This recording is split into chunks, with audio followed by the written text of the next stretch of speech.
Welcome in to another episode of Cheese Focus Live. It is just me. That's it. Diz is running the show in the background, but I don't have anything all quippy or anything like that to say because it's just me. There's nobody else to yell at. There's nobody else for me to insult. So I'm just gonna get right into some of the Chiefs news. Thanks for joining in, everybody. Um, I just want to get the Rasheed Rice stuff out of the way. We do have an update for Rasheed Rice, in the sense that he is now being sued uh, in civil court. Multiple of the people who have been in the accident have now seeked out counsel. He's being sued for over $1 million now. And we don't have any new information that has come out from the police department or anything like that. So the case has continued to develop. And like we talked about last week, this is sort of what we're expecting. We're expecting to see, more and more information slowly leak its way out.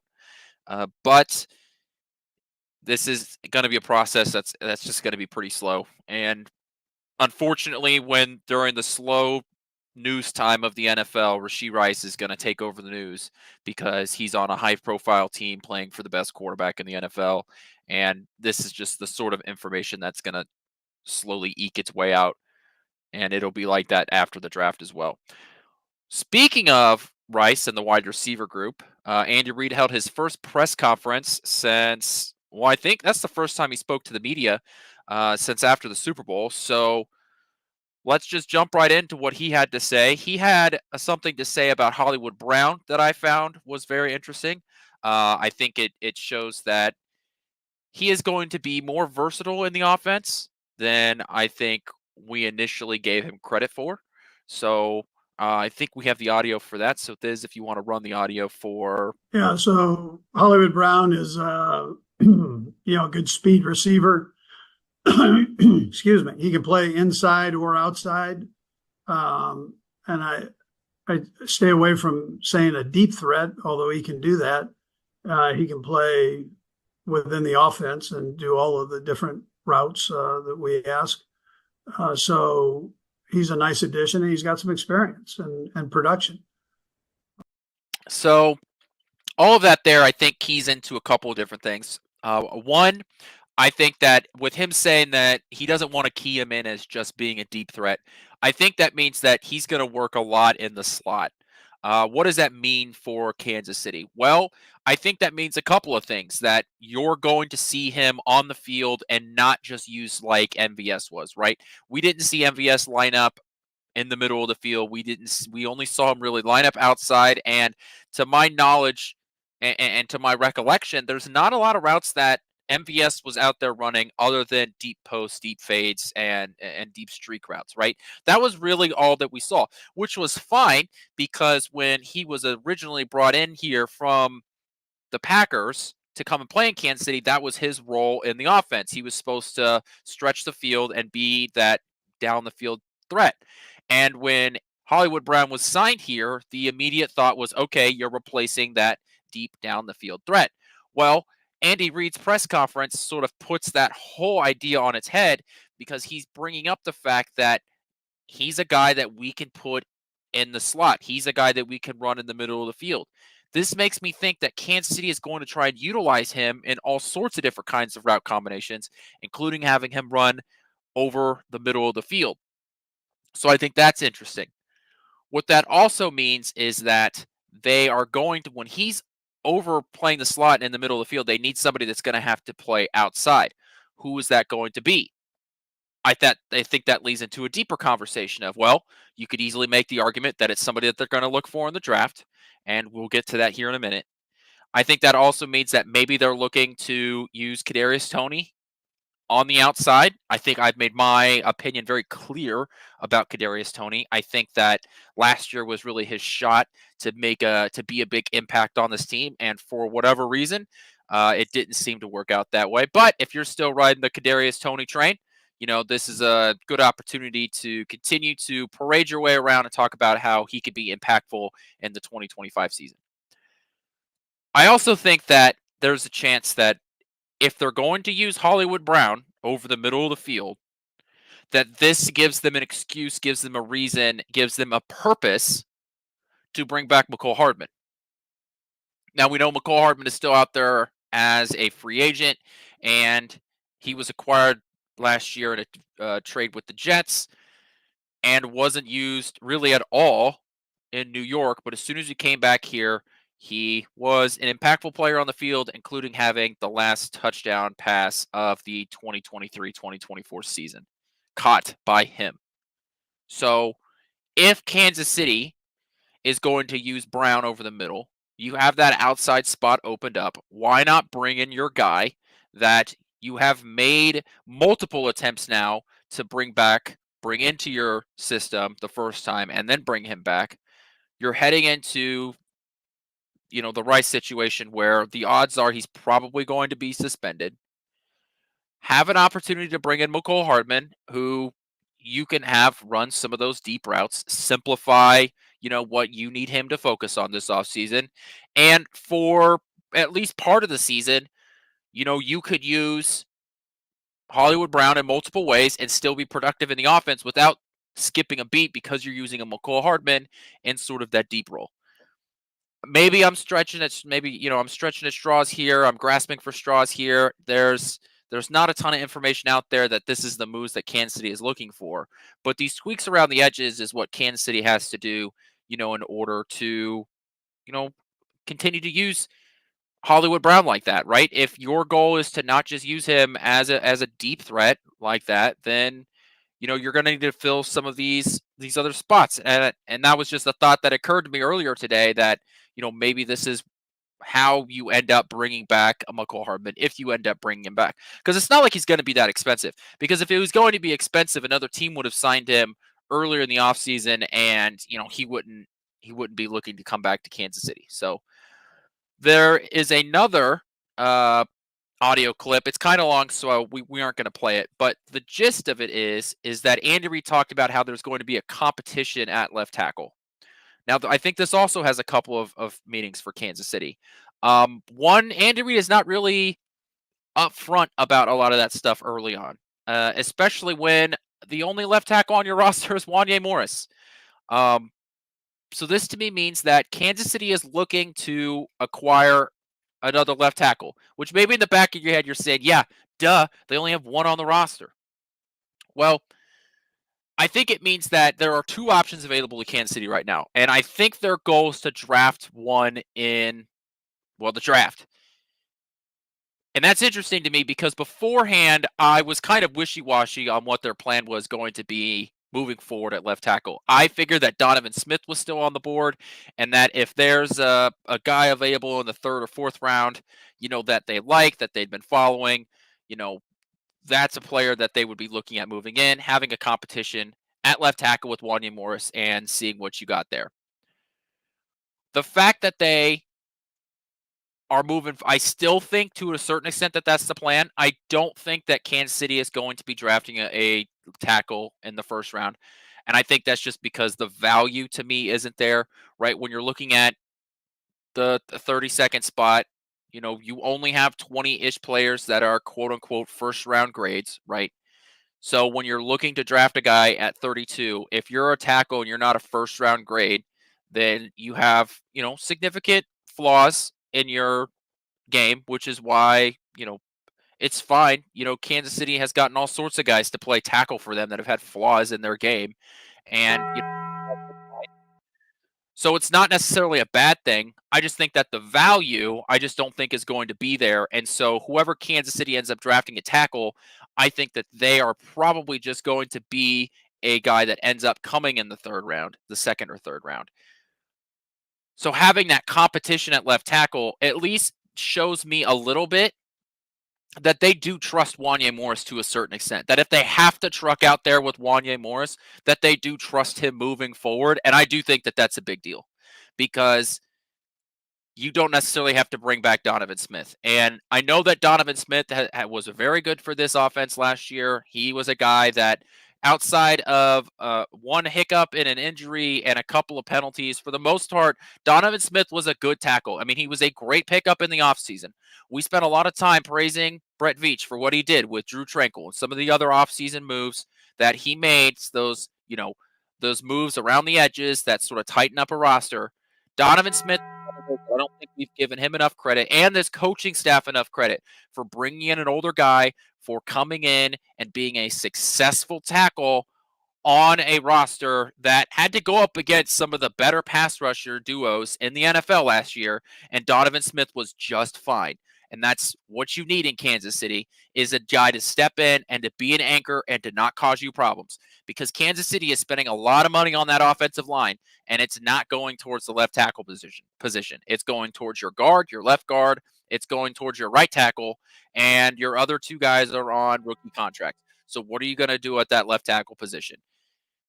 The fact that they were coming forward and saying that there's a competition there, I think it shows that they are fine with Wanye Morris playing at that position moving forward. It means that they think that he can win that competition.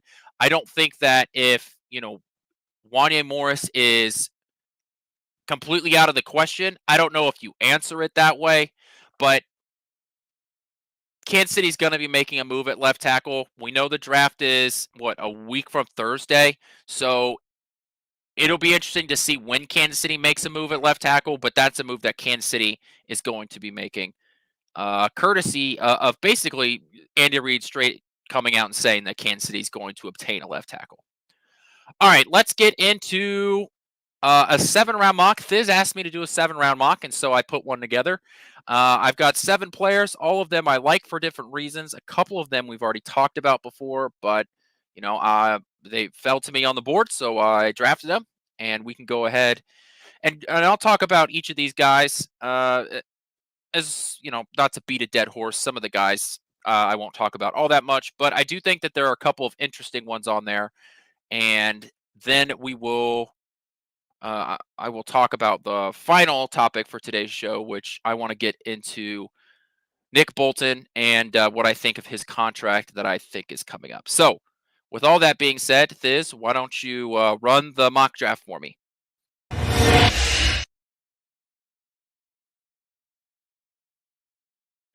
All right. So, with my first pick, I did not trade in this draft. I thought that would make it very complicated, so I did not end up doing anything like that. I picked the Texas wide receiver A.D. Mitchell.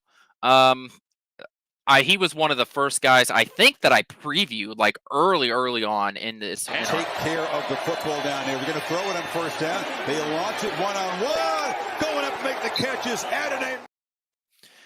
So Mitchell, to me, this is a guy. He has great route running skills, very athletic. He is that quote unquote deep threat, right?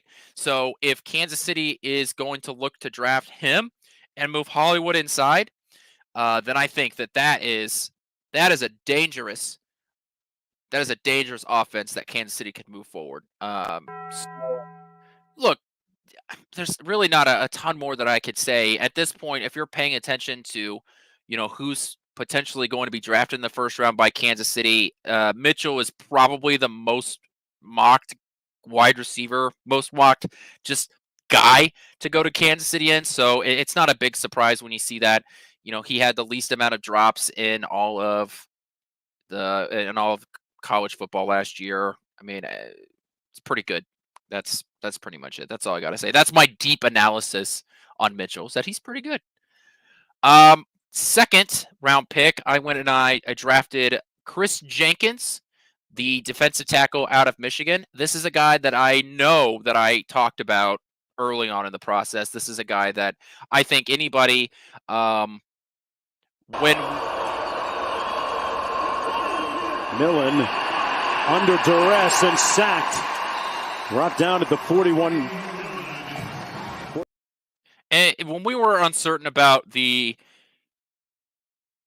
Chris Jones situation, this was a guy that I was really hoping Kansas City would look into getting. This is a guy that he comes from an NFL bloodline. His dad was a Pro Bowl defensive tackle. He played well against Alabama and Washington, some of the better offensive lines in college football. Great hands.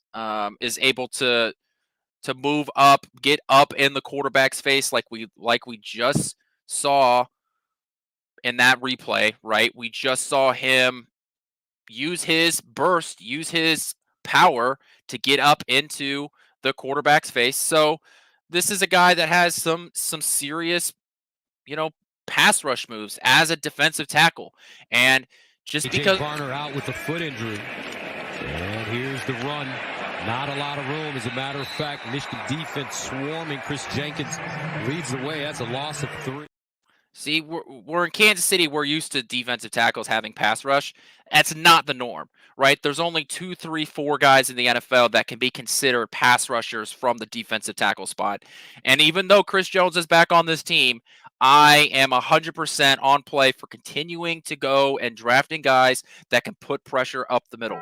Every time we talk about pass rushers and it coming from the middle of the line, it's something that Tom Brady pointed out, that it's easy to step up in the pocket and to make a throw down the field when there's guys coming around, when you're getting pressure from the outside. You can't step up in the gap when you have a 300-pound man sitting in your lap. So when Kansas City is looking to add to that defensive line, whether it's depth or starter talent, I think Chris Jenkins in the second round is a serious option for Kansas City. I do think it's a realistic option. And I think that, like we've talked about during this whole draft process, that there are probably going to be a couple of guys available there at the defensive tackle spot that I think Kansas City should seriously look into, because getting pressure up the middle is just more valuable to me than getting pressure on the outside. And especially when you already have an elite pass rush with Chris Jones. So whatever talent you get next to him is going to have more opportunities to get after the quarterback, because you're going to be double teaming Chris Jones more often than not. So that's why I have Chris Jenkins. Even though Chris Jones is back, I do think that there is an extreme amount of value spending capital and improving a strength like the interior defensive line. Now my third round pick. This is I don't think I've talked about this guy. He's a corner from Florida State. We've got Ronaldo Green. This was a pick that I made just because of the way the board fell to me. I was not expecting going in and drafting a corner, right away in the third round. But this is a guy that I think that we should stay focused on, because he played against some of the better wide receivers in college football last year. Jumpy, they need him to settle down. Let's see what he can do here on this next play. Jump ball, sideline, on third down and complete. He played against both Malik Neighbors and Brian Thomas Jr. and played well against both of them. An athletic guy. This is he's sort of that pure press man, corner right there. We just saw in that replay that Thiz showed, right, that he was up in the face. He was in the hip pocket of that wide receiver. So I think this is a guy that Kansas City, if you're looking to replace Snead, if you individually are worried about the depth at the cornerback position because you traded Snead, going after this guy in the third round, I think is a great opportunity to fill in the depth. Personally, I'm not all that sold that Kansas City needs to address the position in the third round, but similar argument I made with drafting a defensive tackle in the second round, I'll make here, is that just because you have a strength at the position, doesn't mean you should continue to go after it. I've continued to make the argument that there are 3 positions that I think Kansas City should draft every single opportunity. That every single draft you need to be drafting these 3 positions. It's corner, it's pass rush, and wide receiver. And this is just an example of going after and making sure that you add depth there, because you know that you're always gonna have to add cornerback depth. Because you're not going to be able to go out into an offseason and sign a big name cornerback free agent. It's too expensive. And if you get McDuffie to a long-term contract here, that's especially going to limit your resources into the room there. So if you can start to develop your own guys like you have up to this point, right? Get your own guys in the room, develop your own cornerbacks, especially guys that have the ability to get up into the face of some of these wide receivers, like a Jamar Chase, then you can go out and continue to be successful on the defensive backfield. So that's why I went after a corner in the third round, even though I don't think go CB round 1 to answer your question there, because I do think that the depth at the position is there, right? But going after them with a top 100 pick is still a viable option for me. Being able to draft a strength Kansas City has shown the ability to develop their own guys, but you're able to go after players that can fit into your scheme. And Kansas City loves their physical corners, and that's what he is. Speaking of pass rush, I go after another pass rush defensive lineman, this time on the outside out of Alabama. We've got Justin, and I'm going to mess this name. Ibodike? I don't know. The defensive tackle / edge rusher outside of Alabama. This is a guy that if you are concerned about Felix Anudike-Uzomah's development, I think this is somebody that can come in and do it. This is not a full-time starter. This is not a guy that is going to be a four-down pass rusher. He is a solid guy, but that can be a rotational piece. And you need guys like that in the NFL, right? That you can get solid careers just by going through and being playing half the snaps in a football game from being a pass rush perspective, right? It is an extremely valuable position in the NFL, and Kansas City could always use more of it. Any team can always use more of it. He can play, like I said, on the outside. He can play on the inside. I would say that he lacks some of that like short area quickness, and if he gets locked up with an elite tackle, I do worry about his ability to get outside of that. So he's really one of those one-trick ponies is probably the best way to describe it. Now, you can always get better, right? You can always move on from that, learn from that. Just because you come into the NFL, with only one pass rush move doesn't mean that you can't get better from it.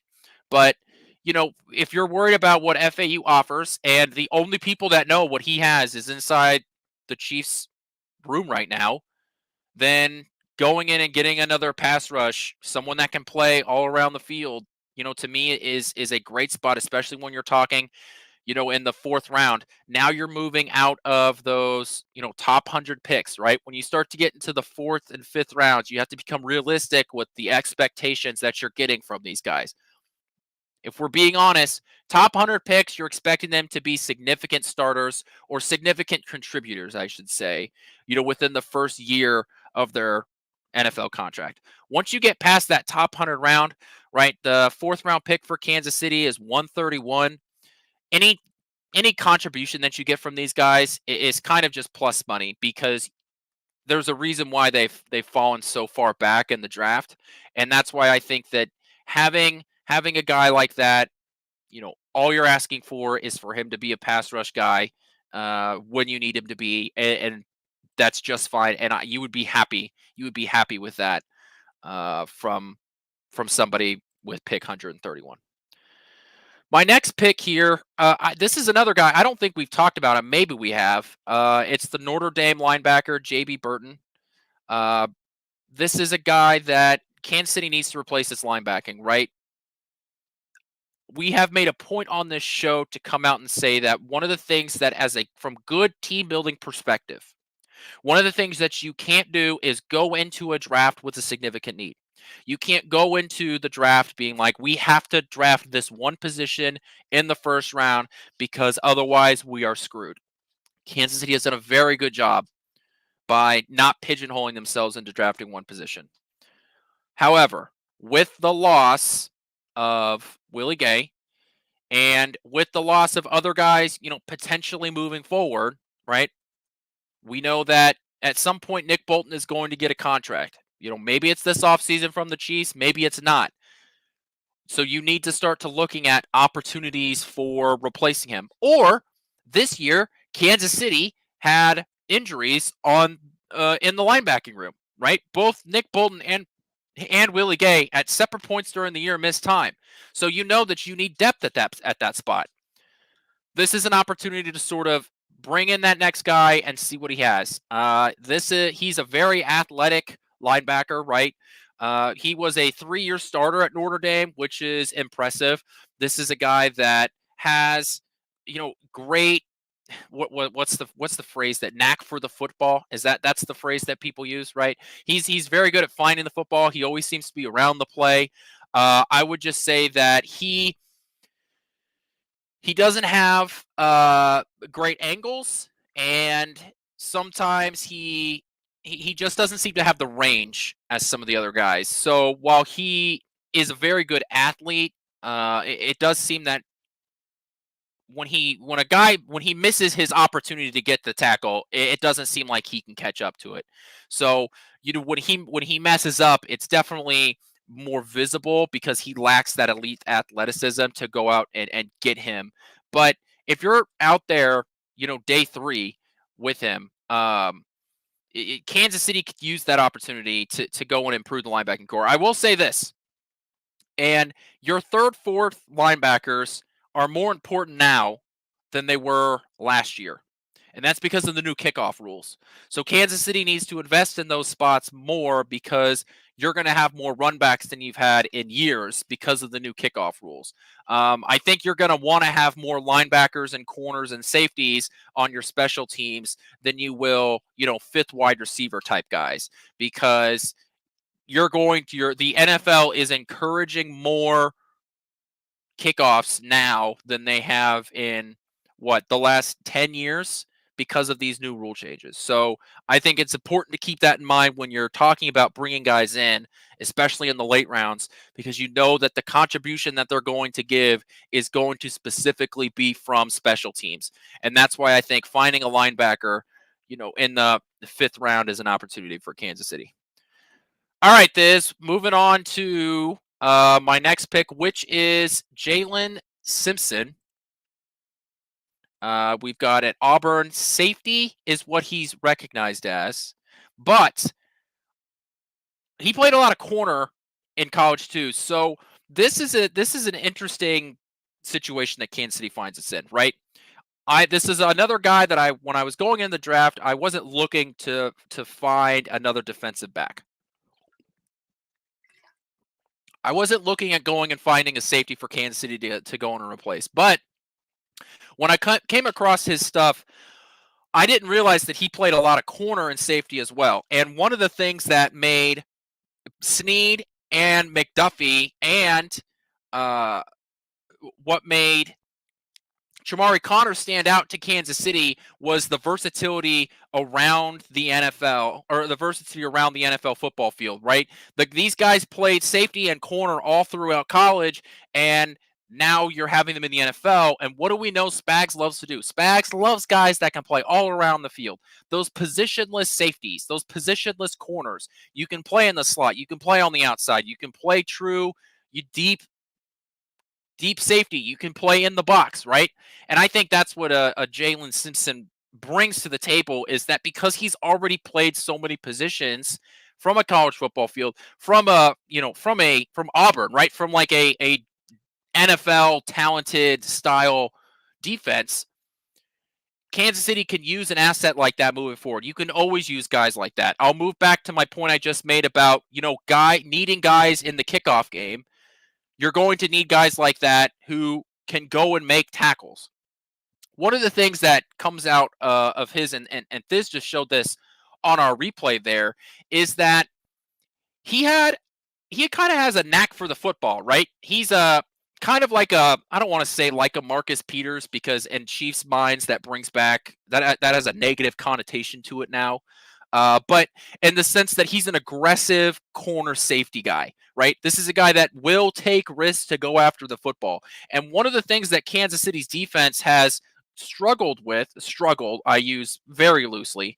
One of the things that Kansas City's defense has struggled with is going and getting turnovers and getting interceptions. And this is a guy that goes after the football to go and make those plays. Sometimes it's at a detriment, right? You're going to miss. When you go and you try and hit the home run ball, you're going to miss it.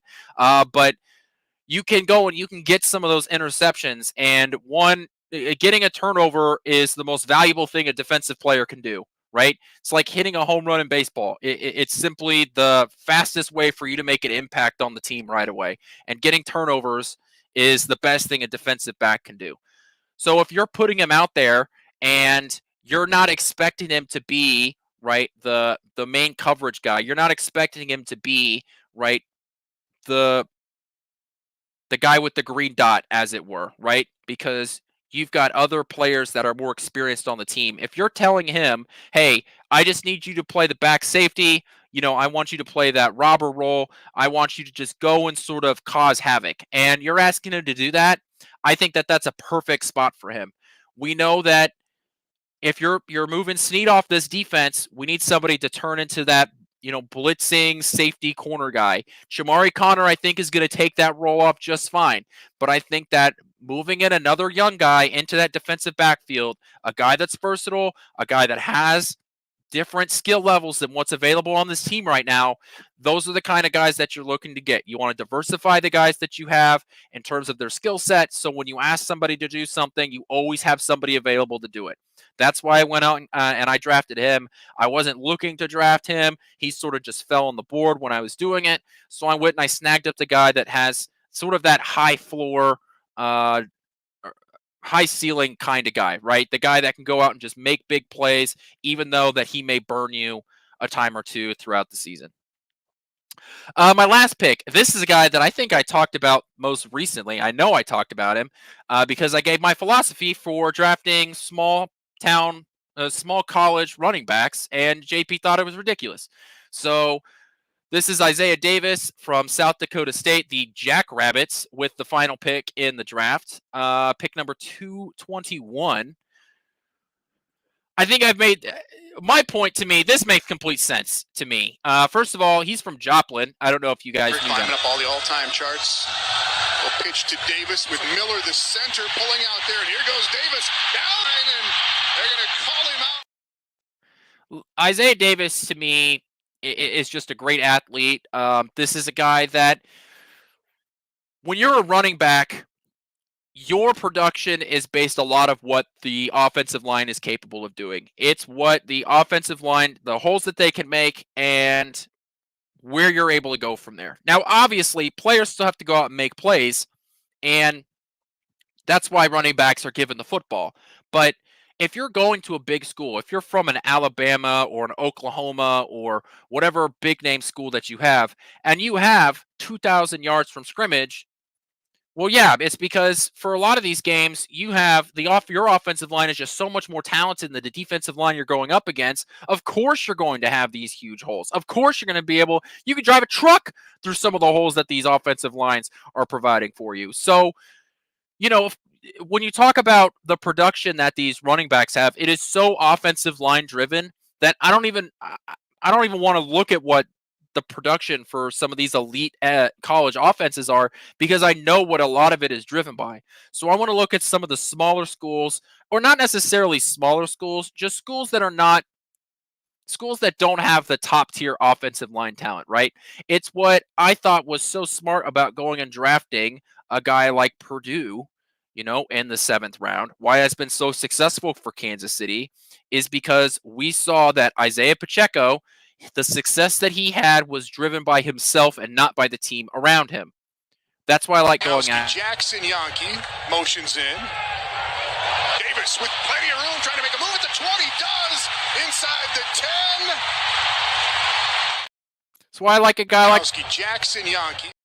It's going out and getting a guy that is in charge of his own production, going out and getting a guy that you can see from the film that it is on him, right? Yes, his offensive line is blocking for him, but it's not the past the line of scrimmage stuff. All of that is his. He's very physical. He's not afraid of contact. He can run away from contact.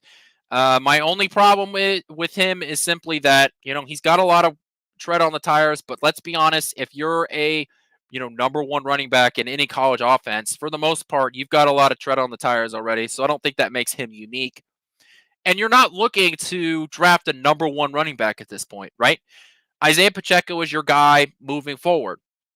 You need to bring somebody in because we know that Pacheco got hurt last year, right? That shoulder injury seemed to nag him for quite a bit. I mean, he had to have surgery on it.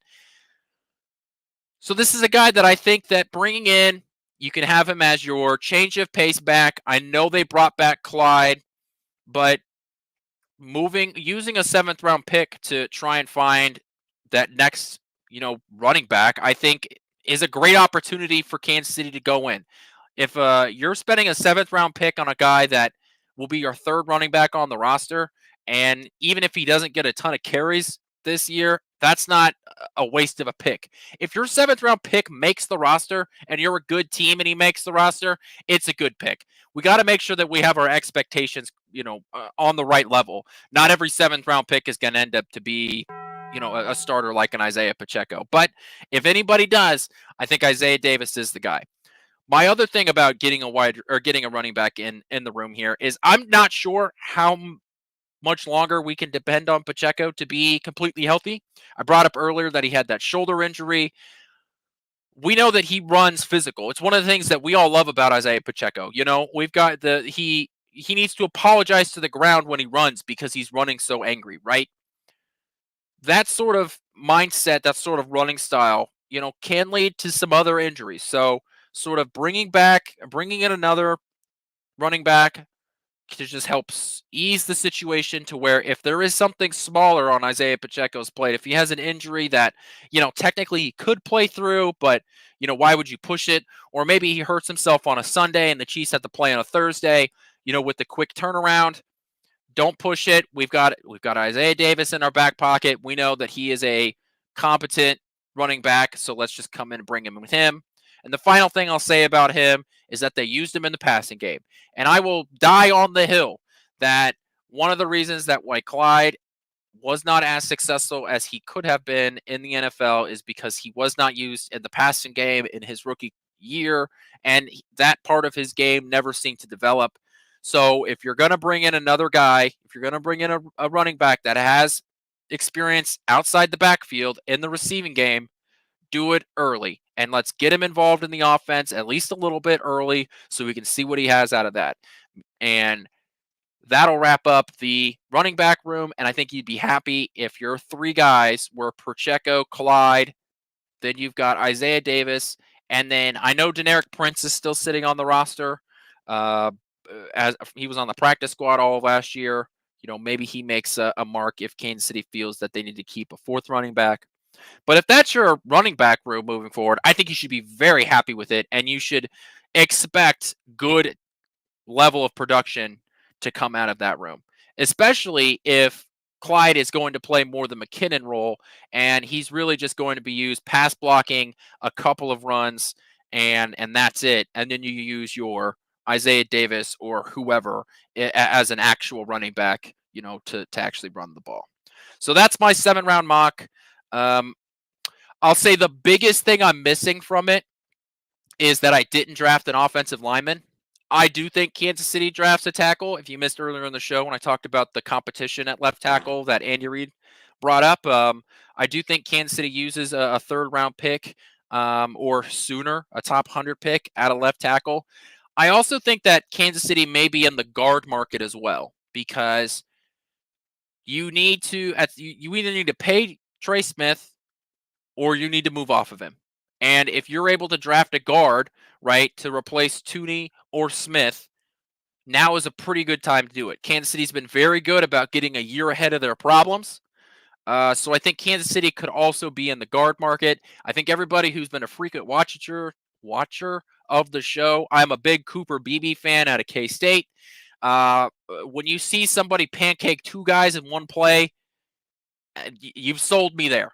So, and getting a guy like a Cooper Beebe in the 3rd or 4th round, that would be a good move for Kansas City just to sort of build that depth. But you need at least one offensive lineman. To me, it doesn't really matter if it's a tackle or a guard in terms of the depth there. You just need somebody because this offensive line did take a hit in the offseason. You lost some of your backup pieces to different teams around the NFL. So, yeah, I do think that it'll be important for Kansas City to get some help there. We all know what it's like to have not a great offensive line. So we never want to talk about that again. So that's my draft. Let me know if you guys have any comments or thoughts about it. But with that,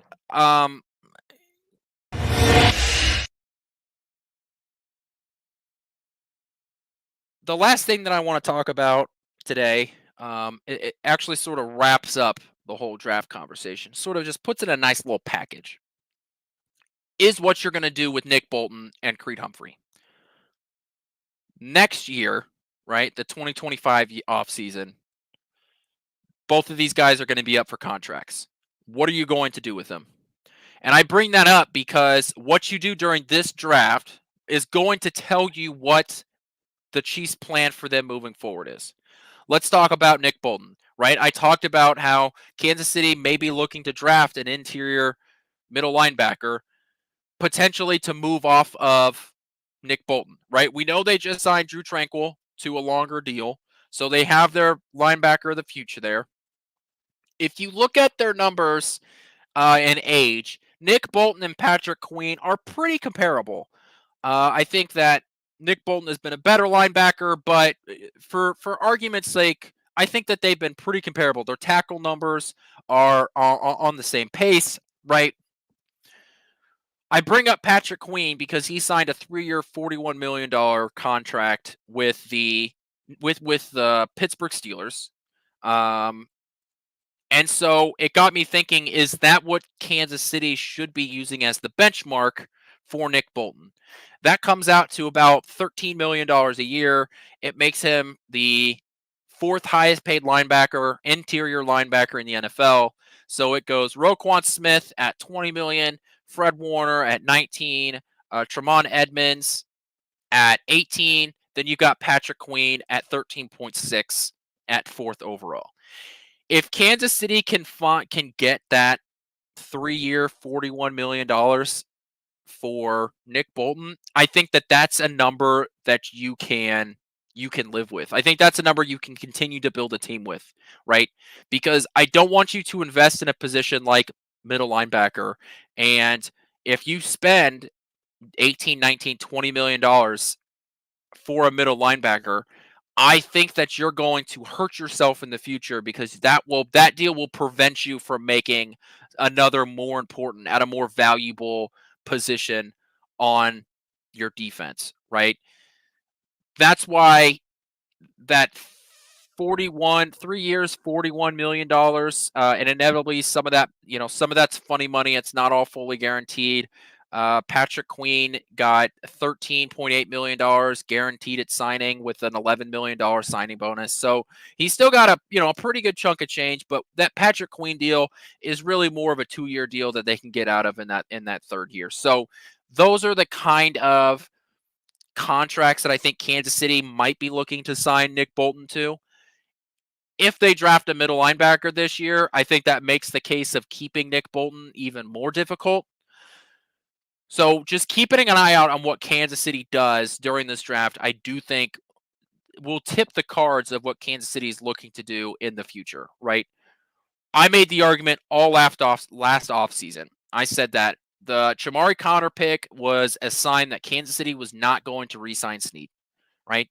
So when Kansas City makes moves like that, they are tipping their hand into what moves they're going to make in the future.